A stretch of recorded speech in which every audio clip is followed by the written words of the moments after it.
অন্য ধর্মের প্রতি সব সময় ইসলাম সহনশীল, টলারেন্স।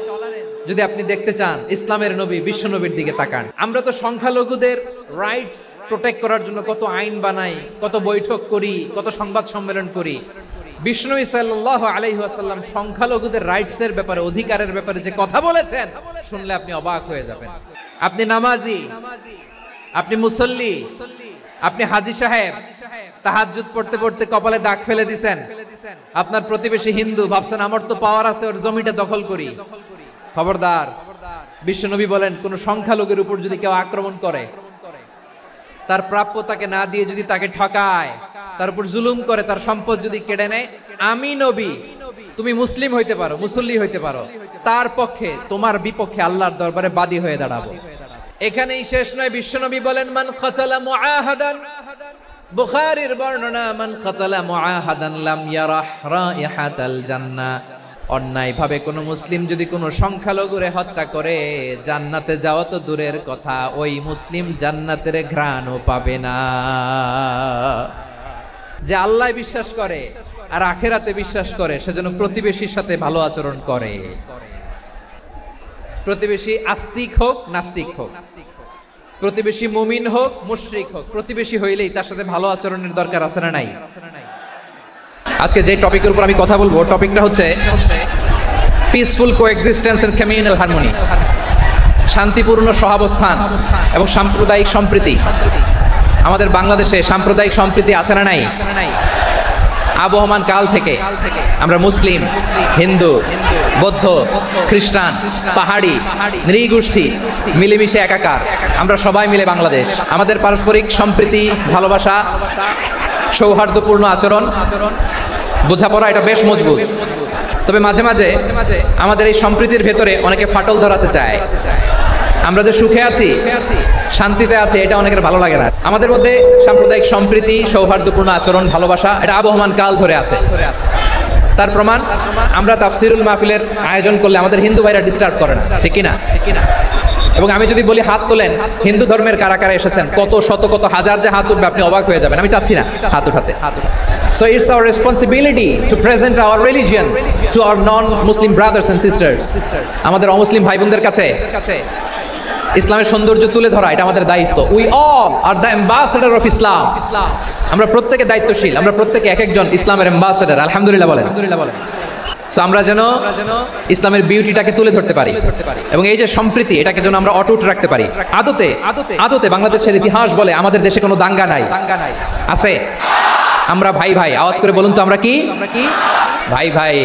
কিন্তু কিছু দুষ্ট লোক আছে, তারা আমাদের সম্পর্কের মধ্যে ফাটল ধরাতে চায়, মাঝে মাঝে ঝগড়া লাগাতে চায়।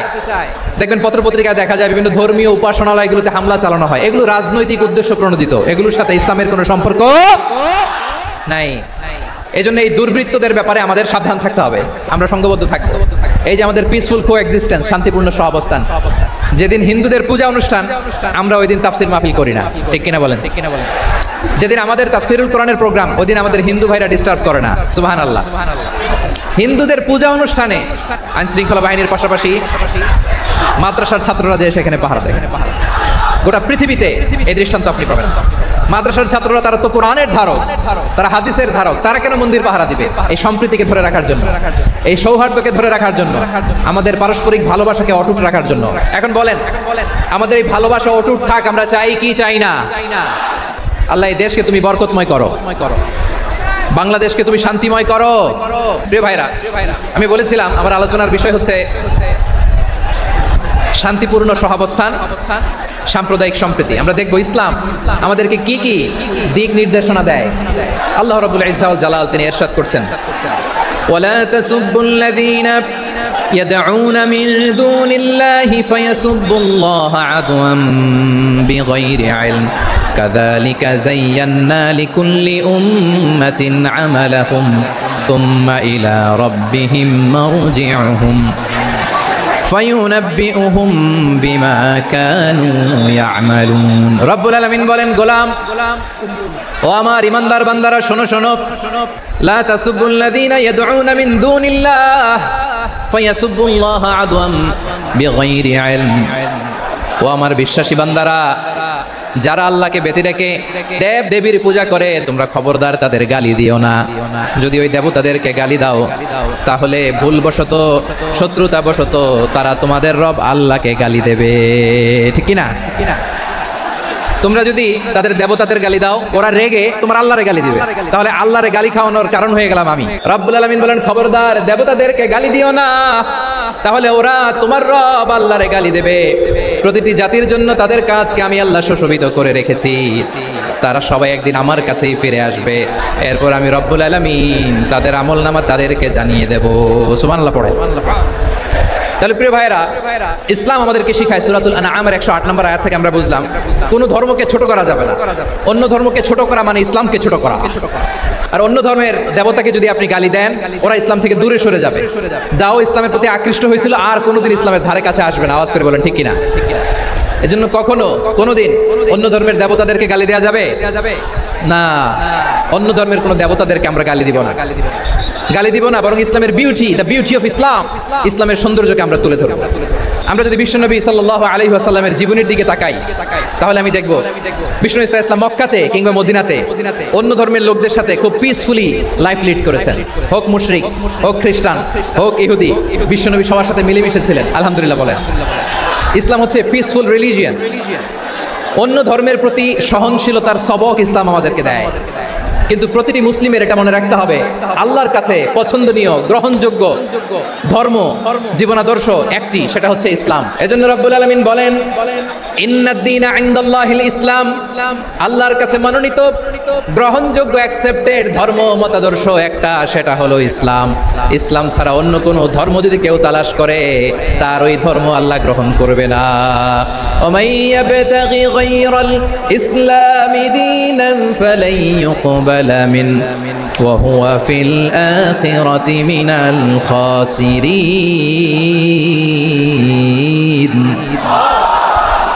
Whoever seek anything except Islam, that won't be accepted from him, and he will be loser in the day of judgment. কিয়ামতের দিন ইসলাম ছাড়া কেউ যদি অন্য কোনো ধর্ম তালাশ করেছে দুনিয়াতে তার এই মতাদর্শ গ্রহণ করা হবে না, and he will be loser, ক্ষতিগ্রস্ত। হাই কোম্পানির ম্যানেজার, ওর আমও শেষ, সালাহও শেষ। প্রত্যেক নামাজ শেষে আমরা আল্লাহরে বলি আল্লাহ রাদিতু বিল্লাহি রাব্বা ওয়া বিল ইসলামি দীনা ওয়া বি মুহাম্মাদিন নাবিয়ান ওয়া রাসূলা। ও আল্লাহ তোমারে রব হিসেবে পেয়ে আমরা খুশি, ও আল্লাহ ইসলামকে ধর্ম হিসেবে পেয়ে আমরা খুশি, বিশ্বনবীকে আমাদের রাসূল পেয়ে আমরা খুশি। ইসলাম ছাড়া অন্য কোনো ধর্ম আমরা গ্রহণ করব না। আল্লাহর কাছে অ্যাকসেপ্টেড রিলিজিয়ন একটা, সেটা ইসলাম। তো বিশ্বনবী সাল্লাল্লাহু আলাইহি ওয়াসাল্লাম মক্কাতে কিংবা মদিনাতে খুব পিসফুলি এক্সিস্ট করেছেন, যে কোনো ধর্মের সাথে মিলেমিশে চলেছেন। তার প্রমাণ আমরা যদি রাসূল সাল্লাল্লাহু আলাইহি ওয়াসাল্লামের বায়োগ্রাফির দিকে তাকাই তাহলে দেখব তিনি মুশরিকদের সাথে পিস ট্রিটি করেছেন, শান্তি চুক্তি, পিস ট্রিটি, পিস এগ্রিমেন্ট। আপনারা হুদাইবিয়ার সন্ধির নাম শুনেছেন? 6ষ্ঠ হিজরিতে বিষ্ণু ইসা ইসলাম মুশরিকদের সাথে এই ট্রিটি করেছেন, চুক্তি। আমরা তো মুসলমান বসতে পারি না, আমরা দুই মুসলিম ভাই একসাথে বসে চা খেতে পারি না, গল্প করতে পারি না। বিষ্ণু ইসা ইসলাম মুশরিকদের সাথে ট্রিটি করেছেন, হুদাইবিয়ার সন্ধি। এই সন্ধির আগে মক্কা থেকে কেউ মদিনায় যেতে পারে না, মদিনা থেকে কেউ মক্কায় যেতে পারে না। কিন্তু এই সন্ধির পরে ট্রাফিক স্বাভাবিক হয়ে গেল। মক্কার লোকেরা মদিনায় আসতে পারে, মদিনার লোকেরা মক্কায় আসতে পারে। এটাকে বলে সুলহে Hudaibiya, the peace agreement of Hudaibiya, শান্তি চুক্তি। আমরা পৃথিবীতে এখন অনেক শান্তি চুক্তির নাম শুনি, এগুলো সব the piece treaty of Hudaibiya থেকে কপি করা। আল্লাহু আকবার। মক্কার পার্ট গেল, পিস এগ্রিমেন্ট করলেন, শান্তি চুক্তি। বিষ্ণু ইসা ইসলাম মদিনায় যেয়ে কি করলেন? মদিনায় যে বিষ্ণু ইসা ইসলাম মদিনা চার্টার করলেন, মদিনা সনদ, সাহিফাতুল মদিনা, এটার বলে মদিনা চার্টার। যে ওয়েস্টে, ইউরোপে, আমেরিকাতে তারা অনেক চার্টার করে, এই সব চার্টার মদিনা চার্টার থেকে কপি করা। আওয়াজ করে পড়েন সুবহানাল্লাহ। বিষ্ণু ইসা ইসলাম মদিনায় গেলেন, মদিনাতে মুসলিম, মুশরিক, ইহুদি, এই তিন ধর্মের লোক মিলে সব স্টেক হোল্ডার যারা আছে সবাইকে নিয়ে বিষ্ণু ইসা ইসলাম মদিনা চার্টার করলেন, মদিনা সনদ। পড়েন সুবহানাল্লাহ। শুধু তাই নয়, মক্কাতে বিশ্বনবী পিস এগ্রিমেন্ট করলেন, শান্তি চুক্তি মুশরিকদের সাথে। মদিনাতে যে বিশ্বনবী মদিনা চার্টার করলেন, মদিনা সনদ করলেন ইহুদিদের সাথে। আবার মদিনাতে বিশ্বনবী ইহুদিদের সাথে পিস ডায়ালগ করলেন, ইন্টারফেথ ডায়ালগ করলেন, আন্তধর্মীয় সংলাপ করলেন, যেই সংলাপের মূল ভিত্তি ছিল তাওহীদ। বিশ্বনবী ইহুদিদেরকে ডাকলেন, আহ্বান করলেন, কুলিয়া আহলাল কিতাবি তাআলাউ ইলা কালিমাতিন সাওয়াইন বাইনানা ওয়া বাইনাকুম আল্লা না'বুদা ইল্লাল্লাহ ولا نشرك به شيئا ولا يتخذ بعضنا بعضا أربابا من دون الله فإن تولوا فقولوا اشهدوا بأننا مسلمون বিশ্বনবী মদিনার ইহুদিদের ডেকে বললেন ও ইহুদিরা শোনো শোনো আসো এমন একটা আদর্শের প্রশ্নে আমরা একত্রিত হই যে আদর্শের প্রচার তোমাদের নবীরাও করেছে আমিও করি যে আদর্শের কথা তোমাদের পবিত্র ধর্মগ্রন্থগুলোতে আছে আমার কোরআনেও আছে সেটা হলো তাওহীদ আমরা এক আল্লাহ ছাড়া কারো ইবাদত করব না আল্লাহর সাথে কাউরে শরীক করব না আল্লাহ ছাড়া কাউরে রব মানব না পড়েন সুবহানাল্লাহ তাহলে আমার প্রিয় লালমনিরহাটের ভাইরা মদিনাতে যেয়ে তিনি মদিনা চার্টার করলেন মদিনা সনদ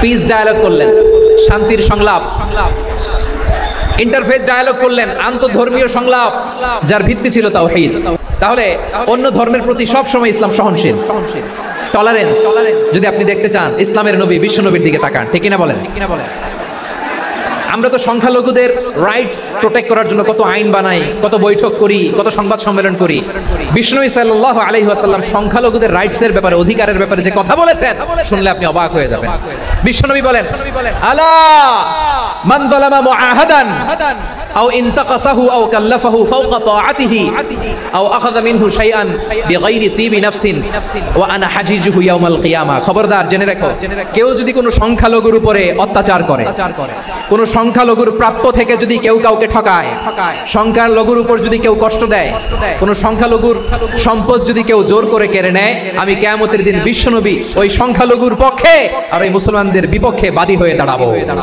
আল্লাহু আকবার আপনি নামাজি আপনি মুসল্লি আপনি হাজী সাহেব তাহাজ্জুদ পড়তে পড়তে কপালে দাগ ফেলে দিবেন আপনার প্রতিবেশী হিন্দু ভাবছেন আমার তো পাওয়ার আছে ওর জমিটা দখল করি বিশ্বনবী বলেন কিয়ামতের দিন ওই হিন্দুর পক্ষে তোর বিরুদ্ধে আমি বাদী হয়ে দাঁড়াবো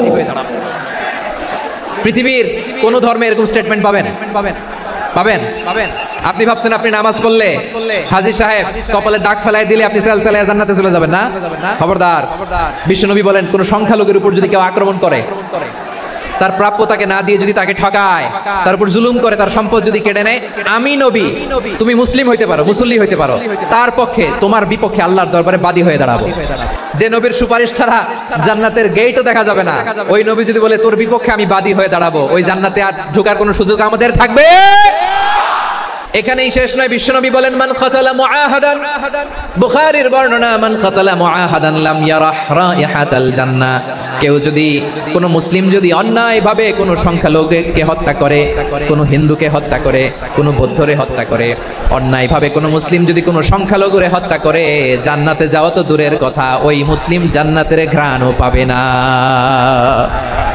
সেই বুখারীর বর্ণনা মান কাতালা মুআহাদান লাম ইয়ারাহ রাইহাতাল জান্নাহ ওয়া ইন্না রিহাহা লা ইউজাদু মিন মাসিরাতি 40 আমা যে জান্নাতের ঘ্রাণ 40 বছর দূরের রাস্তা থেকেই পাওয়া যায় সুবহানাল্লাহ পড়েন এত দূরে থাকতেই জান্নাতের ঘ্রাণ আপনার নাকে এসে ধাক্কা মারবে বিশ্বনবী বলেন যে ব্যক্তি কোন সংখ্যালঘুকে হত্যা করে জান্নাতে তো ঢুকতে পারবেই না জান্নাতের ঘ্রাণও তার নাকে লাগবে না পড়েন নাউযুবিল্লাহ তাহলে সংখ্যালঘুদের ব্যাপারে ইসলামে অধিকার দেয়া আছে না নাই এখানেই শেষ না বিশ্বনবী ইসলাম আপনার অমুসলিম প্রতিবেশীর সাথে ভালো আচরণ করতে বলেছে আমাদের হয় না এটা মুসলিম পাড়া ওটা বৌদ্ধ পাড়া হয় না অনেক সময় হয় না এটা আমাদের মুসলিম পাড়া ওইটা হিন্দু পাড়া এরকম আছে না নাই হিন্দু যদি আপনার প্রতিবেশী হয় কি করবেন আর কষ্ট দিবেন নাকি কেন ও তো হিন্দু ও তো আমার আল্লাহরে ডাকে না ওরে কষ্ট দিলে জায়েজ হবে না খবরদার বিষ্ণু ঈসা ইসলাম বলেন মান কানা ইউমিনু বিল্লাহ ওয়াল ইয়াউমিল আখির ফালিউকরিম জারাহ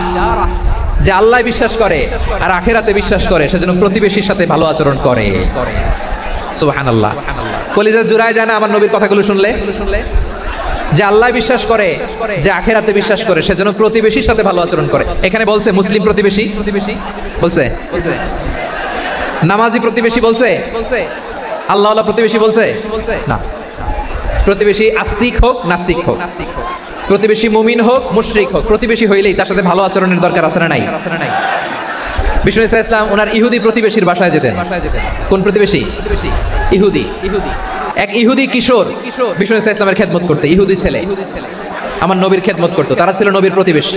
তো অনেকদিন হয় ইহুদি ছেলেটা আসে না। বিশ্বনবী খোঁজ দিলেন ঘটনা কি, একটা ইহুদি ছেলে না আমার খেদমতে আসতো, ছেলেটা কই? খোঁজ নিয়ে জানলেন ছেলেটা অসুস্থ। বিষ্ণু ইসলাম ওই ইহুদির বাড়িতে চলে গেলেন ওই ছেলেটাকে দেখা করার জন্য, ভিজিট করার জন্য। সুবহানাল্লাহ পড়বেন না? গেলেন, যে দেখে ইহুদি ছেলেটা মুমূর্ষ, জান যায় যায় ভাব, বিছানায় পড়ে আছে, তার বাবা দাঁড়ানো।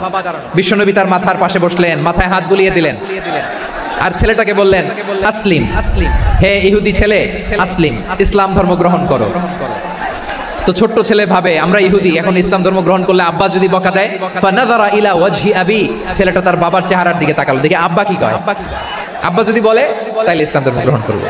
ইহুদি ছেলেটা তার বাবার দিকে যখন তাকালো, ওর বাবা বলে আতি আবুল কাসিম, আবুল কাসিম যা বলে তাই করো। আবুল কাসেম হচ্ছে বিষ্ণু ইসলামের একটা কুনিয়াত, উপনাম।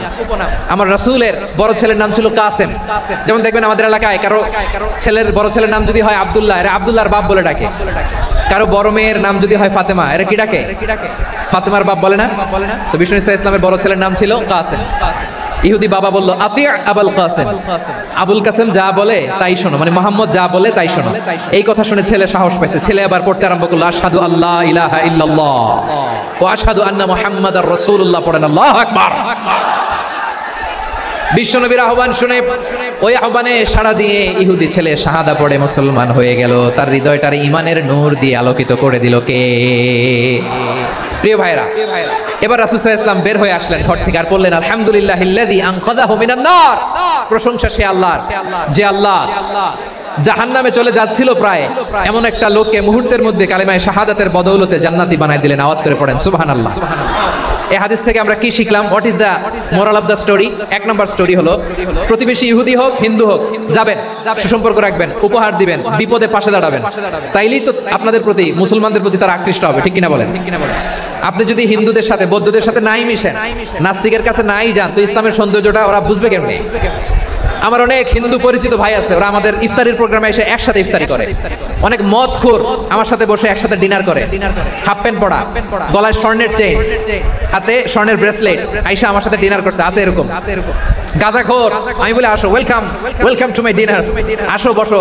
বসলেই তো আমি ওর ডিএনএ, চিন্তার ডিএনএ চেঞ্জ করে দেওয়ার সুযোগ পাবো। চিল্লায় বলো ঠিক কিনা? আসতে হবে আমার কাছে। The door of Islam is open 24/7। সব সময় আমাদের ইসলামের দরজা আমার অমুসলিম ভাইদের জন্য খোলা আছে না নাই? এই হাদিস থেকে দুইটা শিক্ষা। এক নম্বর শিক্ষা, প্রতিবেশী মুসলিম হোক অমুসলিম হোক, যান, অসুস্থ হইলে একটু আপেল নিয়ে যান, আঙ্গুর নিয়ে যান, কমলা নিয়ে যান, তাদের সাথে ভালো আচরণ করেন। ইসলামের বিউটি দেখে, সৌন্দর্য দেখে অবাক হবে, নসিব ভালো হলে কোনোদিন কালিমা পড়ে মুসলমান হয়ে যাবে।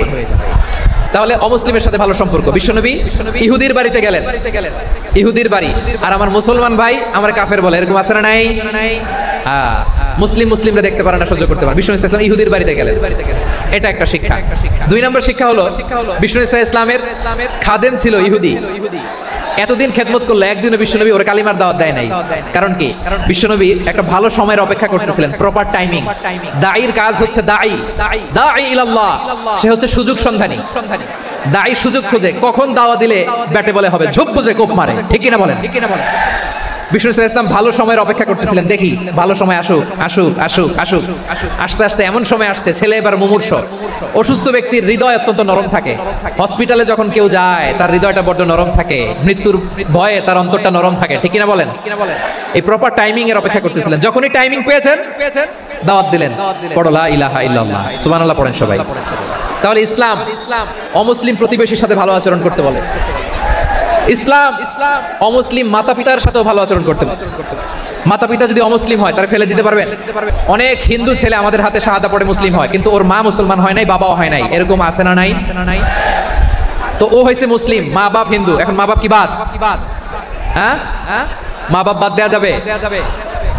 যেই মা আপনার 9 মাস 8 মাস পেটে ধারণ করলো, আপনার মায়ের নার ছেঁড়া ধন, আপনি ওই মারে বাদ দিতে পারবেন? যে মায়ের বুকের তাজা দুধ খেয়ে আপনি আজকে বাড়ন্ত তাজা তরতাজা, ওই মারে বাদ দেয়া যাবে? মায়ের এক ধারে দুধের দাম, কাটিয়া গায়ের চাম, পাপুষ বানাইলেও ঋণের শোধ হবে না। এমন দরদি ভাবে কেউ হবে না আমার মাহা গো। মায়ের এক ধারে দুধের দাম, কাটিয়া গায়ের চাম পাপুষ বানাইলেও ঋণের শোধ হবে না, এমন দরদি ভাবে কেউ হবে না আমার মাগো। মাকে তো বাদ দেওয়া যায় না। ওয়াকাদা রাব্বুকা আল্লা তা'বুদু ইল্লা ইয়্যাহ ওয়া বিল ওয়ালিদাইনি ইহসানা। আল্লাহ বলে অবধারিত দুইটা ভার্ডিক্ট তোমাদের জন্য, এক আল্লাহর ইবাদত করবা আর মা বাবার প্রতি ইহসান করবা। আদেশটা কার? মা বাবার প্রতি ইহসান করতে হবে। আমার মা হিন্দু হোক ভালো আচরণ করতে হবে, বৌদ্ধ হোক ভালো আচরণ করতে হবে। আমার যে সমস্ত হিন্দু ভাইরা মুসলিম হয়েছে, তোমাদের মা বাবা এখনো মুসলমান হয় নাই, তাদের সাথে ভালো আচরণ করতে হবে। আপনাদের খেদমত নিজে করতে হবে অথবা খেদমতের ব্যবস্থা করাই দিতে হবে। মান্থলি যে খরচ লাগে এটা দিতে হবে। আরে তুমি এখন মুসলিম, তোমার মা বাবা হিন্দু, এখনই তো সুযোগ ইসলামের সৌন্দর্য দেখানো। এখন মা বাবা যদি দেখে আরে এটা হিন্দু থাকতে তো বদমাইশ ছিল, বেয়াদব ছিল, কি এমন ধর্ম সে গ্রহণ করলো যেটা গ্রহণের সাথে সাথে সে পাল্টে গেল, নসিব ভালো হইলে তারাও কালিমা পড়ে মুসলমান হয়ে যাবে। বিষ্ণু সাল্লাল্লাহু আলাইহি ওয়াসাল্লামের স্ত্রীর নাম ছিল আয়েশা রাদিয়াল্লাহু তাআলা আনহা, আবু বকর রাদিয়াল্লাহু তাআলা আনহুর মেয়ে। আবু বকর রাদিয়াল্লাহু তাআলা আনহুর আরেক মেয়ের নাম হচ্ছে আসমা। দুজনই আবু বকর রাদিয়াল্লাহু তাআলা আনহুর মেয়ে। আসমা আর আয়েশা দুজন বোন, এক মায়ের নাম, বাবা এক মা দুজন।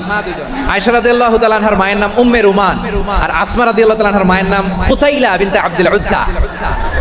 আবু বকর রাদিয়াল্লাহু তাআলা আনহু 4টা বিয়ে করেছিলেন।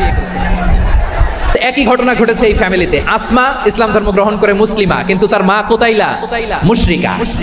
তার মানে মেয়ে মুসলিম, মা অমুসলিম, ভেজাল আছে না নাই? কিন্তু কুতাইলা আর ধৈর্য ধারণ করতে পারে না। নার ছেড়া ধন, কলিজার টুকরা ধন, কলিজার টুকরা সন্তান আসমারে দেখতে বড্ড মন চায়। সাইয়েদানা আসমা রাদিয়াল্লাহু তাআলা আনহা মক্কা থেকে হিজরত করে মদিনায় চলে গেলেন হুদাইবিয়ার পর। যখন মক্কা মদিনার ট্রাফিক স্বাভাবিক হলো, মক্কার লোক মদিনায় যায়, মদিনার লোক মক্কায় আসে। কুতাইলা কলিজার টুকরা সন্তান আসমারে দেখার জন্য কিছু উপহার নিয়ে বিশাল মরুপথ পাড়ি দিয়ে মক্কা থেকে মদিনায় যায়। সুবহানাল্লাহ বলেন। এখন মা আসছে মেয়ের সাথে দেখা করতে, মেয়ে তো আর দেখা দেয় না। মেয়ে ভাবছে আমার মা তো মুশরিকা, অপবিত্রা, তার সাথে কি দেখা দেয়া যাবে? বিশ্ব নবীর দরবারে চলে গেলেন। কি সৌভাগ্যবান ছিল তারা, মাসলা জানার দরকার হলেই নবীর দরবারে চলে যেত। ঘরে বউয়ের সাথে ঝগড়া হলে নবীর দরবারে চলে যেত। অনেক সাহাবী বলে আমার পেটে ক্ষুধা লাগলো আমি নবীর কাছে চলে যেতাম, কারণ নবীর চেহারার দিকে তাকালেই আমার পেটের ক্ষুধা মিটে যেত। সাইয়েদানা আসমা রাদিয়াল্লাহু তাআলা আনহা বিশ্বনবীর কাছে চলে গেলেন, যে বললেন ইয়া রাসূলুল্লাহ হে ইয়া হাবিবাল্লাহ ইন্না উম্মি কাদিমাতুন ইলাইয়া ওয়া হিয়া রাগিবা। আমার মা মক্কা থেকে অনেক দূর মরুর পথ পাড়ি দিয়ে উপহার সামগ্রী নিয়ে মদিনায় আমার সাথে দেখা করতে এসেছে গো নবী। আমার জানতে বড্ড ইচ্ছে হয় আমি আমার মুশরিকা করতে পারবো কিনা। আফা আসিলুহা, আগে যেমনি আমি আমার মায়ের সাথে ভালো আচরণ করতাম, যেমনি আমি আমার মায়ের সাথে সদাচরণ করতাম গো নবী, এখন আমি মুসলিমা মা মুশরিকা, এখনো কি আগের মতো সদাচরণ করতে পারবো নাকি? বিশ্বনবী বললেন নাম সিলিহা, হ্যাঁ রে আসমা, অবশ্যই অবশ্যই, আগে ঠিক যেমন তুমি তোমার মায়ের সাথে ভালো আচরণ করতে এখনো তেমনি আগের মতো ভালো আচরণ করবা। কি ইসলাম আমরা পেয়েছি, কত ব্রড মাইন্ডেড আমাদের ইসলাম, কত ওপেন মাইন্ডেড ইসলাম, কত ওপেন আপ করতে পারে, চিন্তা করতে পারেন? বিষ্ণু বললেন হ্যাঁ অবশ্যই নাম সুলিহা, আগে যেমনি ভালো আচরণ করছো আসমা এখন ওইরকমই করো, পারলে আরো বাড়াই করো। তাহলে আমার যে হিন্দু ভাইরা হিন্দু বোনেরা ইমানের দৌলতে আপনি ধন্য হয়েছেন, আপনার আম্মা আব্বা এখনো মুসলমান হয় নাই, তাদের জন্য দোয়া করেন আল্লাহ যেন তাদেরকেও ইমানের দৌলত দান করে। এখন বলেন ইসলাম কি ন্যারো মাইন্ডেড রিলিজিয়ান না ব্রড মাইন্ডেড? কতটা ব্রড মাইন্ডেড দেখেন। বিশ্বনবী সাল্লাল্লাহু আলাইহি সাল্লাম অমুসলিমরা যদি নবীকে উপহার দিত ওই উপহারও বিশ্বনবী গ্রহণ করতেন। সুবহানাল্লাহ পড়েন। আপনার অমুসলিম বন্ধু যদি উপহার দেয় সেটাও আপনি নিতে পারবেন, যেটা নেওয়া যায়। কিন্তু আপনার বন্ধু যদি আপনার মদের বোতল দেয় নিতে পারবেন না, হালাল যে কোনো জিনিস নিতে পারবেন। বিশ্বনবী সাল্লাল্লাহু আলাইহি ওয়াসাল্লাম অমুসলিমদের দেয়া হাদিয়া গ্রহণ করতেন। কেমন নবী ছিলেন, আমার নবীরে চিনে নেন, আমার নবীর অ্যাটিটিউড জেনে নেন। বিষ্ণু ইসলাম যখন কোন জনপদে যেতেন তিনটা অপশন নিয়ে যেতেন। এক নাম্বার অপশন আসলিম তাসলাম, নতুন এলাকায় গেলে বলতেন আসলিম তাসলাম, ইসলাম ধর্ম গ্রহণ করো শান্তিতে থাকবা, আমার ভাই হয়ে যাবো, আমরা ভাই ভাই, ইসলাম মানো আমরা ভাই ভাই। যদি বলে না ইসলাম মানবো না, ওকে অপশন নাম্বার 2 মুসলিম হওয়ার দরকার নাই, লা ইকরাহা ফিদ্দিন, ইসলামে কোনো বাড়াবাড়ি নাই, খ্রিস্টান আছো থাকো, বৌদ্ধ আছো থাকো, ইহুদি থাকতে চাও থাকো, কিন্তু আমরা যেহেতু রিজিওনাল সুপার পাওয়ার, আমাদের আন্ডারে থাকো, ট্যাক্স দিয়া থাকো, এটা বলে জিজিয়া। আলেম যারা আছেন বুঝবেন এটা আরবিতে কি বলে, জিজিয়া। You pay us the tax, we will give you the security. তোমরা ট্যাক্স দিবা, আমরা সিকিউরিটি দিব, আমাদের আওতায় থাকবা, কেউ তোমাদেরকে আক্রমণ করতে পারবে না, আমরা নিরাপত্তা দিব। সুবহানাল্লাহ বলে। ট্যাক্স দাও, আমরা সিকিউরিটি দিব। না, এটাও মানি না। বিষ্ণু বলেন তাহলে তলোয়ার আমাদের আর তোমাদের মাঝে ফয়সালা করবে। মুসলিমও হবে না, ট্যাক্স দিবা, নিরাপত্তা দিব, আমরা সুপার পাওয়ার, আমাদের আন্ডারে থাকবে, এটাও না। তাহলে তোমাদেরকে তো আমরা বিশ্বাস করতে পারি না। কখন না কখন বিশ্বাসঘাতকতা করো, কার সাথে মিলে হাত মিলাও, তলোয়ার আমাদের মাঝে ফয়সালা করবে। তখন তিনি জিহাদের সশস্ত্র সংগ্রামের ঘোষণা দিতেন। সুবহানাল্লাহ পড়ে। দেখেন পশ্চিমারা জিহাদকে এইভাবে চিত্রায়িত করে না। ওরা জিহাদ বলতে বোঝায় তলোয়ার, হাত কাটো, গলা কাটো, না। জিহাদ সশস্ত্র সংগ্রাম 3 নম্বরে। অধিকাংশ ক্ষেত্রেই বিশ্বনবীর সুন্দর আচরণ দেখে, আরে আমার নবীর যে নুরানি চেহারা, অনেকে তো কেবল সির্ফ চেহারাটা দেখে কালিমা পড়ে মুসলমান হয়ে গিয়েছে। যারা মুসলিম হয় নাই তারা তাদের ইসলামী বলবৎ ছিল, ট্যাক্স দিয়ে ইসলামের আন্ডারে ছিল। যারা এটাও মানে নাই ওইটাও মানে নাই, তাদের বিরুদ্ধে জিহাদ। বিষ্ণু ইসলাম 7ম হিজরিতে যখন খায়বার বিজয়ের পরে ইসলাম রিজিওনাল সুপার পাওয়ার হিসেবে আত্মপ্রকাশ করলো, বিশ্বনবী চিঠি লিখলেন অন্যান্য সুপার পাওয়ারের কাছে, রাষ্ট্রীয় চিঠি লেখে এক রাষ্ট্রপ্রধান আরেক রাষ্ট্রপ্রধানের কাছে। এই যে 24-এর ছাত্র নাগরিক অভ্যুত্থানে, এই অভ্যুত্থান যখন শুরু হয়, আমি তখন সাউথ আফ্রিকাতে একটা স্ট্যাটাস দিয়েছিলাম, কোটা নয় গোটা দেশ সংস্কার করা লাগবে। আমাদের ইউনাইটেড আরব আমিরাতের বাংলাদেশি ভাইরা তারা সেখানে রাস্তায় নেমে এসেছিল, জানেন।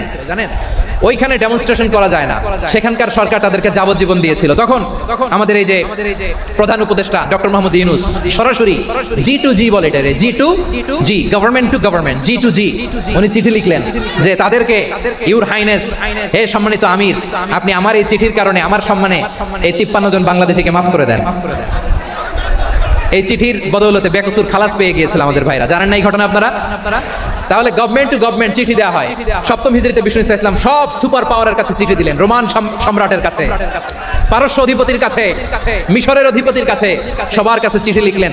চিঠির ভাষা ছিল এরকম, মিন মুহাম্মাদিন রাসূলিল্লাহ ইলা মুকাওকিস আযীমিল কিবত, মুহাম্মদ রাসূলুল্লাহর পক্ষ থেকে মিশরের বাদশার কাছে, আসলিম তাসলাম, ইসলাম মানো শান্তিতে থাকবা, সালামুন আলা মান ইত্তাবা আল হুদা, শান্তি তার জন্য যে হেদায়েতের অনুসরণ করে। সুবহানাল্লাহ পড়েন। এই চিঠি অনেকে ভালোভাবে রিসিভ করেছে, অনেকে এই চিঠি পাওয়ার পরে নবীর কাছে আবার ইন রিটার্ন উপহার পাঠিয়েছে। মিশরের বাদশা মুকাওকিস তিনি বিশ্বনবীকে বিশাল এক উপহারের ডালি পাঠিয়েছেন। মিশরের বাদশা মুকাওকিস ছিলেন ধর্মে খ্রিস্টান। কি উপহার দিয়েছিল আমার নবীকে? 1000 স্বর্ণমুদ্রা। 2টা খ্রিস্টান দাসী, একজনের নাম মারিয়া বিনতে শামউন আল কিবতিয়া, আরেকজনের নাম সিরিন বিনতে শামউন আল কিবতিয়া। একজন খ্রিস্টান দাস 20 থান কাপড় জামা বানানোর জন্য, আমরা নবী যেন সেলাই করে জামা বানাতে পারে এজন্য 20 থান কাপড়। এরপরে একটা গাধা যেটার নাম ছিল উফাইর, আর একটা খচ্চর এটার নাম ছিল দুলদুল। খচ্চর চিনেন? গাধা আর ঘোড়ার ক্রসিং এ যে প্রাণীটা দুনিয়াতে আসে ওটার খচ্চর বলে। তো এই যে সুপার পাওয়ার খ্রিস্টান বাদশার কাছে নবী চিঠি লিখলেন, ওই খ্রিস্টান বাদশা আমার নবীকে উপহার দিল। বিশ্বনবী এই উপহারগুলো সানন্দে গ্রহণ করেছে। তাহলে অমুসলিম কেউ যদি আপনাকে উপহার দেয়, হালাল উপহার হলে আপনি গ্রহণ করতে পারবেন। অনুরূপভাবে পারস্যের বাদশা, রোম সম্রাট বিশ্বনবীকে উপহার পাঠিয়েছেন, আমার নবী সবগুলো উপহার গিফট গ্রহণ করেছেন। আম্মাজান আয়েশার কাছে মাসালা জানতে চায় মেয়েরা, হে আম্মাজান, অগ্নি উপাসকেরা তাদের ঈদের দিন নওরোজের সময় আমাদেরকে পাখি দেয়, নেওয়া যাবে? উনি বললেন ওরা জবাই করে দিলে নেওয়া যাবে না, কিন্তু ওরা যদি ফলমূল এরকম খাবার দেয় এগুলো নেওয়া যাবে। তার মানে অমুসলিমদের দেয়া উপহার এটা গ্রহণ করা যায়। শুধু তাই নয়, বিষ্ণু ইসলাম অমুসলিমদের সাথে আর্থিক লেনদেনও করেছেন, ফিনান্সিয়াল ডিলিং করেছেন। অমুসলিমদের সাথে প্রয়োজনে আপনি ফিনান্সিয়াল ডিলিং করতে পারবেন। আমরা প্রায় দেখি বাজারের মিষ্টির দোকানগুলো আমার হিন্দু ভাইদের, তারপরে যে বারবার শপ, চুল কাটে যে নাপিত, অধিকাংশ নাপিতের দোকানে কারা? আমার হিন্দু ভাইরা। আপনি চুল কাটতে পারবেন কিনা? পারবেন। তার দোকান থেকে দই মিষ্টি কিনতে পারবেন কিনা? হ্যাঁ, আমার মুসলিম ভাইয়ের দোকান থাকলে ওইটার আমি বেশি প্রায়োরিটি দিব, ঠিক কিনা? কিন্তু যদি তাদের সার্ভিস নিতে চান, প্রোডাক্ট নিতে চান, পারবেন। তার দলিল সহিহ বুখারী, আম্মা জান আয়েশা রাদিয়াল্লাহু তাআলা আনহা বলেন, ইশতারা রাসূলুল্লাহ সাল্লাল্লাহু আলাইহি ওয়াসাল্লাম মিন ইয়াহুদিয়িন তুআমান ওয়া রাহানাহু দিরআহু মিন হাদিদ। রাসূল সাল্লাল্লাহু আলাইহি ওয়াসাল্লাম এক ইহুদির কাছ থেকে, কার কাছ থেকে? আমার নবী, পেয়ারা নবী এক ইহুদির কাছ থেকে জব কিনেছিল, জব, বার্লি, যেটা দিয়ে রুটি বানায়। ওই জবের দাম দেওয়ার টাকা পয়সা নবীর কাছে ছিল না, ফলে নবী ওনার একটা পোশাককে মর্গেজ রেখেছিলেন, মর্গেজ, বন্ধক, যে এখন এটার দাম দিতে পারবো না, কয়েক কেজি বার্লি নিয়ে যাই আর বন্ধক হিসেবে আমার জামাটা রেখে গেলাম, যেই দিন দাম দিব ওই দিন জামাটা ছুটাই নিয়ে যাবো। দিরআহু মিন হাদিদ, লোহার তৈরি বর্ম, মানে যুদ্ধের পোশাক, লোহা দিয়ে বানানো। বিষ্ণুনবী বললেন, কয়েক কেজি জব দাও, টাকাটা পরে দিব, এখন টাকা নাই, বন্ধক হিসেবে, মর্গেজ হিসেবে আমার জামা রেখে গেলাম, যখন টাকা দিব জামা ছুটাই নিব। এ থেকে বোঝা গেল অমুসলিমদের সাথে ফিনান্সিয়াল ডিলিং করা যায়, অর্থনৈতিক লেনদেন করা যায়, কেনাবেচা করা যায়, প্রোডাক্ট কেনা যায়। এমনকি আমাদের মসজিদে নববীতে বারান্দায় আপনারা একটা অটোমেটিক ফ্লাইং আমব্রেলা দেখছেন? সূর্য যখন বাড়ে মসজিদে নববীর বারান্দায় ইয়ার্ডের মধ্যে অটোমেটিক্যালি কিছু আমব্রেলা আছে, শাঁ করে খুলে যায়, আর সূর্যের তাপ লাগে না। আবার সন্ধ্যাবেলায় এই আমব্রেলাগুলো ওরা ক্লোজ করে ফেলে, দেখছেন? এই মসজিদে নববীকে সর্বোচ্চ উন্নত মানের কনস্ট্রাকশন ইনফ্রাস্ট্রাকচার ডেভেলপ করার জন্য কর্তৃপক্ষ কিছু অমুসলিম ইঞ্জিনিয়ারের, ডিজাইনারের সহায়তা নিয়েছিল। সুবহানাল্লাহ বলেন। কোন দলিলের ভিত্তিতে? এই দলিলের ভিত্তিতে যে বিষ্ণু ইসা ইসলাম অমুসলিমদের সাথেও লেনদেন করেছেন। আওয়াজ করে বলতে হবে আল্লাহু আকবার। শুধু তাই নয়, ইন কেস অফ ইমার্জেন্সি, প্রয়োজনে ইসলামের খাতিরে, ইসলামকে সামনের দিকে এগিয়ে নিয়ে যাওয়ার জন্য অমুসলিমদের সাপোর্ট নেওয়া জায়েজ আছে। সুবহানাল্লাহ বলেন। অমুসলিমদের সাপোর্ট নেয়া, তাদের থেকে অর্থ নেয়া, পলিটিক্যাল সাপোর্ট, পলিটিক্যাল অ্যাসাইলাম নেওয়া জায়েজ আছে। আমাদের অনেক বিশ্ববরেণ্য দায়ীরা আমেরিকায় অস্থায়ীভাবে অ্যাসাইলাম নিয়ে থাকে, নিজের দেশে গেলে ফাঁসিতে ঝুলাই দিবে। যুগ যুগ ধরে দায়ীদের উপরে এরকম অত্যাচার আর নির্যাতন আছে না নাই? মিশরের অনেক দায়ীরা পাশ্চাত্যে যেয়ে থাকে, এই যে তারা পলিটিক্যাল অ্যাসাইলাম নিয়ে থাকে, রাজনৈতিক আশ্রয়, এটা জায়েজ আছে না? এটা যে জায়েজ আছে তার প্রমাণ স্বয়ং বিশ্বনবী সাল্লাল্লাহু আলাইহি ওয়াসাল্লাম পলিটিক্যাল সাপোর্ট নিয়েছিলেন অমুসলিমদের কাছ থেকে। আমার ভাইরা, বিশ্বনবীর বয়স তখন প্রায় 51 বছর। কত বছর? বিশ্বনবীর সবচেয়ে কাছের মানুষ খাদিজা রাদিয়াল্লাহু তাআলা আনহা ইন্তেকাল করেছেন। বিশ্বনবী বড্ড কষ্ট পেলেন, হৃদয়টা ভেঙে খান। যিনি ঘরের ভেতরে বিশ্বনবীকে সান্ত্বনা দিতেন, ভালোবাসা দিতেন, বাইরে গেলে কুরাইশরা বকাঝকা করে, অত্যাচার করে, কিন্তু আম্মা জান খাদিজা রাদিয়াল্লাহু তাআলা আনহা ঘরটারে এমন শান্তির নীড় বানায় রেখেছেন, এই ঘরের ভিতরে ঢুকলে বিশ্বনবীর কলিজাটা ঠান্ডা হয়ে যেত। এজন্য রব্বুল আলামিন বলেন, খাদিজা, ও আমার বান্দি খাদিজা, জান্নাতে এমন স্পেশাল একটা ঘর আমি তোমার জন্য রেডি করে রেখেছি। ওই ঘরের মধ্যে কোনো আওয়াজ নাই, ওই ঘরের মধ্যে কোনো নয়েজ নাই, ওই ঘরে কোনো বিশৃঙ্খলা নাই। কারণ মক্কার জমিনে আমার নবী কুরাইশদের বিশৃঙ্খলা, নয়েজ আর ঝামেলাগুলোকে উপেক্ষা করে যখন তোমার ঘরের ভিতরে ঢুকতো, ঘরটারে তুমি শান্তির নীড়, ঠান্ডা, নীরব, নিস্তব্ধ, নিঝুম আর শান্তির নীড় বানিয়ে রেখেছো। এজন্য জান্নাতে স্পেশাল একটা শান্তির নীড় আমি তোমারে উপহার দেবো। ওই প্রিয়তমা স্ত্রী খাদিজা ইন্তেকাল করলেন, বিশ্বনবীর হৃদয় ভেঙে খান। আবার ওনার চাচা আবু তালেব ইন্তেকাল করলেন, যিনি পলিটিক্যাল শেল্টার দিতেন নবীকে। আবু তালেবের ভয়ে, বিশ্বনবীর এই চাচার ভয়ে কোনো মুশরিক নবীর গায়ে হাত দেওয়ার সাহস পায় নাই। এখন স্ত্রীও নাই, চাচাও নাই, নবীকে আশ্রয় দেওয়ার কেউ নাই। নবীর চারদিকে অন্ধকার, নবী এখন কই যাবেন? আমার পেয়ারা নবী নতুন স্টেশন খুঁজতেছেন, নতুন দাওয়াতি প্ল্যাটফর্ম খুঁজতেছেন। তিনি যায়েদ বিন হারেসা রাদিয়াল্লাহু তাআলা আনহুকে নিয়ে মক্কার পাশের একটা নেইবরিং সিটি তায়েফে চলে গেলেন দিনের দাওয়াত দেওয়ার জন্য। নাকি জমি কিনতে গেছিলেন? দুনিয়ার যশ খ্যাতির জন্য, নিজের কোনো লাভের জন্য? তায়েফবাসীদেরকে জাহান্নামের আগুন থেকে বাঁচানোর জন্য। আওয়াজ করে বলতে হবে ঠিক কিনা? বিশ্বনবী বিশাল মরুপথ, পাহাড়ি পথ পাড়ি দিয়ে তায়েফের মরুজমিনে গেলেন কোরআনের দাওয়াত নিয়ে, ইমানের দাওয়াত নিয়ে। কিন্তু তায়েফের লোকেরা বিশ্বনবীর দাওয়াতকে শুধু প্রত্যাখ্যান করেই থামে নাই, তারা বিশ্বনবীর সাথে অত্যন্ত খারাপ আচরণ করেছে।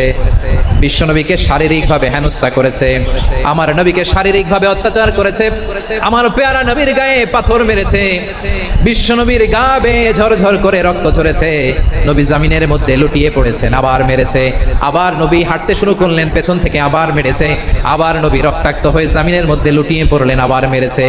বিশ্বনবীর মতো এত সুশ্রী মানব, বিশ্বনবীর মতো এত শুভ্র মানব, বিশ্বনবীর মতো এমন চমৎকার দেহাবয়ব দিয়ে রব্বুল আলামিন কাউকে বানান নাই। এরকম চমৎকার মানুষটাকে তারা তায়েফের ওই জমিনে রক্তাক্ত করেছে। বিশ্বনবী দুনিয়ার কোনো স্বার্থের জন্য সেখানে যান নাই, নিজের কোনো লাভের জন্য প্রাপ্তির জন্য যান নাই, তায়েফবাসীদের জাহান্নামের আগুন থেকে বাঁচাতে গিয়েছেন। খেয়ে না খেয়ে দ্বীনি প্রচারের কাজে নিজেকে দিয়েছ বিলিয়ে, তায়েফের কাফিরেরা চিনল না সে আলো, দুষ্ট ছেলেদের পিছু দিল লেলিয়ে। পাথরের আঘাতে ক্ষত বিক্ষত হয়ে সারা শরীর থেকে রক্ত ঝরে। হে রাসূল তোমাকে ভুলি আমি কেমন করে, হে রাসূল তোমাকে ভুলি আমি কেমন করে। পারেন না আপনারা? ধরুন আমার সাথে। হাজার ব্যথা বেদনার পরে ফিরে আসনি তুমি আপন ঘরে, দিনের আলো তুমি ছড়িয়ে দিতে চলে গেলে মদিনায় মক্কা ছেড়ে। হে রাসূল তোমাকে ভুলি আমি কেমন করে, হে রাসূল তোমাকে ভুলি আমি কেমন করে। প্রিয় ভাইরা, তায়েফের ছেলেরা নবীকে রক্তাক্ত করলো। আমার নবী কই যাবে? কই যাবে? মক্কায় জায়গা নাই, তায়েফে জায়গা নাই। তায়েফ থেকে ভারাক্রান্ত মন নিয়ে আমার নবী মক্কায় ফিরে আসলেন। বিশ্ব নবী মক্কায় ঢুকতে পারেন না। মক্কার মরুভূমির দিকে তাকিয়ে, উপত্যকার দিকে তাকিয়ে বিশ্বনবী ধা ধা করে কাঁদেন, ঝরঝর করে। নবীর চেহারা মোবারক থেকে চোখের পানিগুলো বেয়ে বেয়ে পড়ে। আমার জন্মস্থান, আমার শৈশব, কৈশোর, যৌবন কেটেছে এই মক্কায়, আমার এলাকায় আমি ঢুকতে পারি না। বিশ্বনবী মক্কার অনতি দূরে দাঁড়িয়ে জায়েদকে পাঠালেন, জায়েদ যাও দেখো কেউ আমাকে সাপোর্ট করার মতো আছে কিনা, যাও অমুকের কাছে যাও। জায়েদ গেলেন, তারাও প্রত্যাখ্যান করে ফিরিয়ে দেয়। বিশ্বনবী বললেন যাও অমুক লোকের কাছে যাও, তিনিও প্রত্যাখ্যান করে ফিরিয়ে দিলেন। কেউ বিশ্বনবীকে আশ্রয় দিতে রাজি হয় না। নিজ জন্মভূমিতে বিতাড়িত বিশ্বনবী সর্বশেষ বিশ্বনবী বললেন যাও মুতঈম ইবনে আদির ঘরে যাও। মুতঈম ইবনে আদি মুশরিক, তার কাছে যাও। গেলেন, মুতঈম ইবনে আদি রাজি হয়ে গেল। দেখেন অনেক বিপদের সময়ও আমি নিজে সাক্ষী, সামাজিকভাবে রাজনৈতিকভাবে কত ঝঞ্ঝা, কত ষড়যন্ত্র, কত কনস্পাইরেসি পারি দিয়ে আমাদেরকে সামনে এগিয়ে যেতে হয়। এই শত্রুদের ভেতরেও একজনকে দাঁড় করিয়ে দেয় যে আল্লাহর কোরআনের জন্য রেডি হয়ে যায়। পড়েন সুবহানাল্লাহ। মুতঈম ইবনে আদি, আল্লাহ তার মনকে নরম করে দিলেন। মুতঈম বলে মুহাম্মদ আমি তোমাকে আশ্রয় দিব। তার দুই ছেলেকে পাঠালেন, যাও খোলা তলোয়ার নিয়ে, স্কট দিয়ে, গার্ড অফ অনার দিয়ে মুহাম্মদকে মক্কায় ঢুকাও আর বলো আমি আমান দেব। আমান কি দিব? আমান মানে সিকিউরিটি, নিরাপত্তা। সিকিউরিটি ছাড়া, আমান দেওয়া ছাড়া কেউ থাকতে পারতো না মক্কায়। দুই ছেলে বিষ্ণু ইসা ইসলামকে নিয়ে আসলো। নবী কাবার চারদিকে তাওয়াফ করলেন, নামাজ পড়লেন। আবু জাহেল, উতবা, শাইবা, ওয়ালিদ ইবনে মুগিরা সবাই দেখে, কেউ কিছু করতে পারে না। কারণ মুতঈম ইবনে আদি ঘোষণা দিয়েছেন আমি মুহাম্মদকে আমান দিয়েছি, মুহাম্মদের গায়ে যেন কেউ স্পর্শ না করে। আওয়াজ করে পড়েন সুবহানাল্লাহ। নবীর এই বিপদকালে মুহূর্তে মুতঈমের হৃদয়টারে নরম করে দিল কে? এই মুতঈম কি মুসলিম ছিল না মুশরিক? তাহলে মুশরিকের কাছ থেকে নবী পলিটিক্যাল অ্যাসাইলাম, আধুনিক রাষ্ট্রবিজ্ঞানের ভাষায় পলিটিক্যাল অ্যাসাইলাম যেটাকে বলে, রাজনৈতিক আশ্রয়। ওনার আমান বা নিরাপত্তার এই ঘোষণায় তিনি মক্কায় ঢুকলেন। যতদিন নিরাপত্তা ছিলেন। মুতঈম যখন মারা গেল বিষ্ণু ইসা ইসলাম হিজরত করে মদিনায় চলে গেলেন। সুবহানাল্লাহ। কিন্তু মুতঈম যে বিশ্বনবীর উপকার করছে এটা বিশ্বনবী ভুলে নাই। আমাদের অনেকে আছে উপকার করার পরে আর খেয়াল থাকে না, এরকম আছে না নাই? আমার নবী ভুলে নাই। বদরের প্রান্তরে 70 জন কাফেরকে যখন বন্দী করে বিশ্বনবীর সামনে হাঁটু গেড়ে দাঁড় করানো হলো, বসানো হলো। 70 জন কাফের। কয়জন? বিশ্বনবী তাদের দিকে তাকিয়ে বললেন, সহিহ বুখারীর বর্ণনা, লাউ কানাল মুতঈম ইবনে আদি হাইয়ান সুম্মা কাল্লামানি হাউলা ইন্নাতনা লা তারাকতুহুম লাহু। বদরের প্রান্তরে 70 জন বন্দী কাফিরের দিকে তাকিয়ে আমার নবী বললেন, আজকে মুতঈম ইবনে আদি যদি বেঁচে থাকতো আর তোমাদের 70 জনের ব্যাপারে যদি মুতঈম এক বাক্যে একটা সুপারিশ করতো, তার সম্মানে আজকে তোদের সবাই আমি মাফ করে দিতাম। বিশ্বনবী মুতঈমের এই সাহায্যের কথা বলে নাই। 70 জন মুশরিক হাঁটু গেড়ে বসা, নবী চাইলে এখনই এক্সিকিউশন অর্ডার দিতে পারে। তিনি বললেন আজকে যদি মুতঈম বেঁচে থাকতো আর মুতঈম যদি তোদের জন্য সুপারিশ করতো, এই আবর্জনাগুলোর ব্যাপারে সুপারিশ করতো, আমি মুহূর্তেই তোদেরকে এমনি মাফ করে দিতাম। শুধু তাই নয়, যাকে যে সম্মান দেয়ার আমার নবী দিতেন, হোক আস্তিক হোক নাস্তিক, হোক মুসলিম হোক অমুসলিম। রোমান সম্রাটের কাছে বিশ্বনবী যখন চিঠি লিখলেন মিন মুহাম্মদ রাসূলিল্লাহ ইলা হিরাকলা আযীমির রোম, মুহাম্মদের পক্ষ থেকে হিরাক্লিয়াসের কাছে, যিনি হচ্ছেন আযীমির রোম। এটা নবী নিজ থেকে বানায় লিখছেন, অতিরিক্ত সম্মান দিয়ে। কোন রাষ্ট্রপ্রধান যখন আসে তাদেরকে আমরা কি বলি জানেন? তার নামের শেষে এইচ ই এটা লিখতে হয়, H.E. মানে হিজ এক্সেলেন্সি। কি লেখে? হিজ এক্সেলেন্সি অথবা ইউর হাইনেস, ইউর ম্যাজেস্টি। দেখেন বিশ্বনবী সাল্লাল্লাহু আলাইহি ওয়াসাল্লাম সব নবীদেরও নবী, তিনি একজন মুশরিক খ্রিস্টান সম্রাট, রোমান সম্রাটের কাছে চিঠি লিখতে যায়, লিখতেছে ইলা হিরাকলা আযীমির রোম, হিরাক্লিয়াসের কাছে আমার চিঠি, যিনি রোমের আযীম, হিজ হাইনেস, মানে রোমের অনেক সম্মানিত এক বাহাদুর। আওয়াজ করে বলেন সুবহানাল্লাহ। তার মানে যাকে যে সম্মান দেয়ার এটা বিশ্বনবী দিতেন। এমনকি যেই ইহুদিরা ভালো ছিল এই ইহুদিদেরও প্রশংসা করেছেন বিশ্বনবী মুহাম্মদুর রাসূলুল্লাহ সাল্লাল্লাহু আলাইহি ওয়াসাল্লাম। এক ইহুদির প্রশংসা করেছেন বিশ্বনবী। ইহুদির কার? আমি তো আমার ভাইয়ের প্রশংসা করি না, আমি তো এক আলেম আরেক আলেমরে স্পেস দেই না, আমি তো এক দায়ী আরেক দায়ীর সাথে বসতে চাই না। আমার নবী ইহুদির প্রশংসা করে। কার প্রশংসা? ওই ইহুদির নাম ছিল মুখাইরিক। সিরাত গ্রন্থ ঘাটলে পাবেন, তিনি বলেছেন মুখাইরিক খাইরু ইয়াহুদ, Mukhairiq is the best of the Jews, জুইশদের মধ্যে সে সবচেয়ে ভালো। কেন প্রশংসা করলেন তার? এর কারণ মদিনা চার্টারে কথা ছিল সব ধর্মের মুসলিম মুশরিক ইহুদিরা মিলে মদিনাকে রক্ষা করবে। কিন্তু তৃতীয় হিজরিতে যখন উহুদের যুদ্ধ শুরু হলো, সবার কথা ছিল যেই আক্রমণ করে আমরা মদিনাকে বাঁচাবো। কোন শহরকে বাঁচাবো? মদিনাকে। কিন্তু কুরাইশরা যখন অ্যাটাক করলো, ইহুদিরা আর আসে না, ইহুদিরা আর বেরোয় না। বিষ্ণু বললেন ওহে ইহুদিরা, তোমরা না চুক্তি করলে আমার সাথে যে মদিনা বাঁচাতে সবাই ঝাঁপিয়ে পড়বো, আসো। একটা ইহুদিও বেরোয় না, কেউ আসে না সেদিন, একজন ছাড়া, তার নাম মুখাইরেক। তার নাম কি? মুখাইরেক বাহাদুরের মতো ঘোড়সওয়ার হয়ে বেরিয়ে গেলেন এবং বললেন গোটা ইহুদি সাম্রাজ্যের একজনও যদি না আসে আমি মুখাইরেককে কেউ ঘরে আটকে রাখতে পারবে না। বেরিয়ে আসলেন, এসে বললেন আমি মুহাম্মদের পক্ষে যুদ্ধ করব, আমি মারা গেলে আমার সম্পদ আমার উত্তরাধিকারীরা পাবে না, আমার সম্পদ তোমরা মুহাম্মদকে দিয়ে দিবা। সুবহানাল্লাহ বলেন। উহুদের ময়দানে 70 জন মুসলমান শহীদ হলো। এই ইহুদি সেও মুসলমানের পক্ষে যুদ্ধ করে নিহত হলো। মুসলিমদের লাশ যখন নিয়ে আসা হলো, এই মুখাইরিকের লাশও নিয়ে আসা হলো। মুসলিমদের লাশের পাশে মুখাইরিকের লাশ দেখে বিশ্বনবী মুখাইরিকের প্রতি অনেক খুশি হলেন। আর বিশ্বনবী খুশি হয়ে বললেন মুখাইরিক খায়রু ইয়াহুদ, মুখাইরিক যদিও তুমি ইহুদি তারপরে তুমি সব ইহুদিদের মধ্যে সেরা ইহুদি। পড়েন সুবহানাল্লাহ। আমার নবী ইহুদিকেও সম্মান দিতে কার্পণ্য করে নাই। আওয়াজ করে বলেন আল্লাহু আকবার। এজন্য অমুসলিম হইলেই তারা আমাদের শত্রু নয়। শত্রু কারা? যে সমস্ত অমুসলিম আমাদেরকে নিশ্চিহ্ন করে দিতে চায়, যে সমস্ত অমুসলিম আমাদের ভূখণ্ড থেকে আমাদেরকে তাড়িয়ে দিতে চায়, যে সমস্ত অমুসলিম আমার ধর্ম নিয়ে তুচ্ছতাচ্ছিল্য করে চিল্লায় বলেন ঠিক কিনা, তারা আমাদের শত্রু। সাধারণ অমুসলিমরা আমার শত্রু নয়। এই যে হিন্দুরা থাকে এরা আমার ভাই, বৌদ্ধরা আমার ভাই, খ্রিস্টানরা আমার ভাই, ইহুদিরা আমার ভাই। তারা দিনই ভাই নয়, তারা মায়ের পেটের ভাই নয়, তারা মানবিক দিক থেকে ভাই। ও মানুষ, আমিও মানুষ, ইসলাম মানুষকে সম্মান করে। সাধারণ অমুসলিম আমাদের শত্রু নয়। আপনি জানেন নিউ ইয়র্কে, আমি তো নিউ ইয়র্কে ছিলাম অনেকদিন, ওখানে ফিলিস্তিনিদের পক্ষে যখন আমরা মিছিল করেছি অনেক ইহুদি আমাদের সাথে মিছিলে দাঁড়িয়েছে। কারণ ওরাও জানে এই ভূখণ্ড ফিলিস্তিনিদের ভূখণ্ড। আওয়াজ করে বলো লালমনিরহাট ঠিক কিনা। তো তারা কি আমাদের শত্রু? না। অনেক খ্রিস্টান আমাদের সাথে আমাদের স্বার্থ রক্ষায় আমাদের পাশে দাঁড়িয়েছে। খেয়াল রাখবেন হিন্দু আর হিন্দুত্ববাদ এক নয়, ইহুদি ধর্ম আর জায়নিজম এক নয়। এই যে ফিলিস্তিনের ভাইরা তারা তাদের স্বাধীনতা সংগ্রামের জন্য লড়াই করছে, করে যাচ্ছে, আমরা এটাকে সমর্থন জানাই। চিল্লায় বলো ঠিক কিনা। কাশ্মীরের ভাইরা স্বাধীনতার জন্য সংগ্রাম করছে, আমরা সেই সংগ্রামকে সমর্থন জানাই। যারাই আমাদের ইসলামকে নিশ্চিহ্ন করতে চায় তাদের বিরুদ্ধে আমাদের সংগ্রাম। ওই সমস্ত দুর্বৃত্তদের সাথে আমাদের কোনো সম্পর্ক নাই। আমরা যদি ঐক্যবদ্ধ থাকতে পারি ওই দুর্বৃত্তরা চান্স পাবে না। আবু তালেব নবীর চাচা, মুশরিক, মারা গিয়েছে মুশরিক অবস্থায়, কিন্তু আজীবন আমার নবীকে আগলে রেখেছে, আমার নবীকে সাপোর্ট করেছে, ভালোবেসেছে। আবু জাহেল মুশরিক, মারা গিয়েছে মুশরিক হিসেবে, আজীবন আমার নবীর বিরুদ্ধে চারণ করেছে। আবু জাহেলের শক্তি, সামর্থ্য, স্ট্র্যাটেজি, প্ল্যান সব আমার নবীর বিরুদ্ধে ছিল। আবু জাহেলের কারণে একটা দিন শান্তিতে আমার নবী মক্কায় ঘুমাতে পারে না। চিল্লায় বলেন ঠিক কিনা।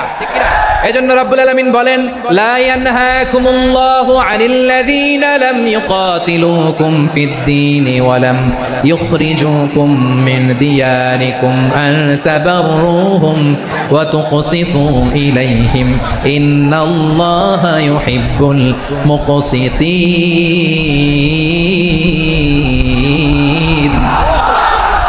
আল্লাহ বলে গোলামেরা শোনো শোনো, যে সমস্ত অমুসলিম তোমাদের সাথে ধর্মযুদ্ধে লিপ্ত হয় না, তোমাদের বিরুদ্ধে যে সমস্ত অমুসলিম অস্ত্র ধরে না, যে সমস্ত অমুসলিম তোমাদেরকে তোমাদের জন্মস্থান থেকে ভূখণ্ড থেকে তাড়িয়ে দেয় না, তাদের সাথে ভালো আচরণ করতে আমি আল্লাহ নিষেধ করি নাই। তাদের সাথে সদাচরণে কোনো নিষেধাজ্ঞা নাই, বরং তাদের সাথে সদাচরণ করো, এটাই আমি আল্লাহ চাই। তাহলে আমার যে অমুসলিমরা আমাদের সাথে শত্রুতা করে না, তুচ্ছতাচ্ছিল্য করে না, আমাদের ভূমি থেকে আমাদেরকে উচ্ছেদ করতে চায় না, আমাদের বিরুদ্ধে অস্ত্র ধরে না, ওই অমুসলিম ভাইদের সাথে আমাদের কোনো দ্বন্দ্ব আছে? কোনো বিরোধ আছে? বরং আছে ভালোবাসা। বরং আছে কি? এই ভালোবাসা দিয়ে আমরা বিশ্ব জয় করবো। রাজি আছে মুসলমান? আমাদের পুঁজি ভালোবাসা। আমাদের পুঁজি কি? আমার এই পুরো আলোচনা থেকে the religious coexistence, peaceful coexistence, শান্তিপূর্ণ সহাবস্থান, কমিউনাল হারমোনি, এই সাম্প্রদায়িক সম্প্রীতি, এই আলোচনা থেকে কি বুঝলেন? ইসলাম কি ন্যারো মাইন্ডেড না ব্রড মাইন্ডেড? এই ব্রড মাইন্ডেড হৃদয় নিয়ে ভালোবাসা দিয়ে আমরা বিশ্ব জয় করতে চাই। রাজি আছেন? আল্লাহ কবুল করুক, আমরা সবাই পড়ি আমিন। আমার প্রিয় মায়েরা, বোনেরা, আপনাদের জন্য একটা হাদিস বলে শেষ করব। বিশ্বনবী বলেন, আমার মায়েরা খেয়াল করে শুনুন, বিশ্বনবী আপনাদের উদ্দেশ্য করে বলেন, আল মারআতু ইযা সাল্লাত খামসাহা ওয়া সামাত শাহরাহা হাফিজাত ফুরুজাহা আতাআত বা'লাহা ফালতাদখুল মিন আইয়ি আবওয়াবিল জান্নাতি শাআত। বিশ্বনবী আপনাদেরকে 4টা কাজের কথা বলেছেন, খুব বেশি না। 4টা করলে 8 জান্নাতের দরজা সব খোলা। কোনটা দিয়ে যাবেন? যেটা দিয়ে মনে চায়। 1 নাম্বার 5 ওয়াক্ত নামাজ। আমার বোনেরা জোহরের নামাজ পড়তে পড়তে এটা আসরে নিয়ে যায়, আসর পড়তে পড়তে মাগরিবে নিয়ে যায়, এরকম আসরে নাই? আমার বোনেরা এটা করবেন না। ইন্নাস সালাতা কানাত আলাল মুমিনিনা কিতাবাম মাওকুতা, সময় মতো পড়বেন। সামাত শাহরা, রমাদানের রোজাগুলো রাখবেন। হাফিজাত ফুরুজাহা, যে নারী তার চরিত্রকে হেফাজত করে, তার প্রাইভেট হেফাজত করে, তার লজ্জাস্থান হেফাজত করে। ও মায়েরা, আপনার এই গর্ভ যে কত দামি আপনি জানেন না। আপনার এই গর্ভ থেকে জন্মাবে আগামীর সালাহুদ্দিন আল আইয়ুবী। আপনার গর্ভ থেকেই জন্মাবে ইমাম আল মাহদি আল মুনতাযা। আপনার পেট থেকে জন্মাবে আবু সাইদের মতো বীর সৈনিক। আপনার পেট থেকে জন্মাবে মুগ্ধের মতো বীর মুজাহিদ। আপনি জানেন না কে আসবে আপনার পেট থেকে। সময়টাকে কাজে লাগান, ইসলামকে বুঝেন, মানেন, আমাদের ইসলামিক লেকচারগুলো শোনেন। আমরা যে বার্তাগুলো, ইনস্ট্রাকশনগুলো, দিক নির্দেশনাগুলো আপনাদের খেদমতে রাখি, এগুলো মেনে চলুন। আপনিই পারেন আপনার ঘরটাকে জান্নাতের টুকরা বানাতে। একটা family, it's a very big institution and you are the MD, the managing director of this institution. চিল্লায় বলেন ঠিক কিনা? চাইলেই পারেন ঘরটারে জান্নাতের টুকরা বানাতে। 5 ওয়াক্ত সালাত, রমাদানের রোজা, নিজের চরিত্রের হেফাজত, ও আতাআত বা'লাহা, স্বামীর আনুগত্য। এটাতে অনেকে ভুল করে থাকে। হায় রে আমার বোনেরা, স্বামীর আনুগত্যকে এটা নিজের অপমান মনে করবেন না। আপনার স্বামী আপনার সবচেয়ে বড় গার্ডিয়ান, তিনি আপনার সবচেয়ে ভালো চায়। নারী কখনো গার্ডিয়ানশিপের বাইরে থাকতে পারে না। হয় আপনি বাবার গার্ডিয়ানশিপের ভেতরে, বা আপনার থাকলে ভাই আপনার গার্ডিয়ান, ভাই না থাকলে চাচা গার্ডিয়ান, বিয়ের পরে আপনার স্বামী আপনার গার্ডিয়ান। শরিয়া সম্মত স্বামীর আদেশগুলো আপনি মেনে চলবেন, কিন্তু শরিয়া বিরুদ্ধ কোনো আদেশ মানতে আপনি বাধ্য নয়। এই 4টা কাজ যদি কোনো নারী করে, বিশ্বনবী বলেন জান্নাতের 8টা দরজা খোলা। তোমার যেটা দিয়ে মনে চায় সেটা দিয়ে জান্নাতে তুমি এন্ট্রি নিতে পারো।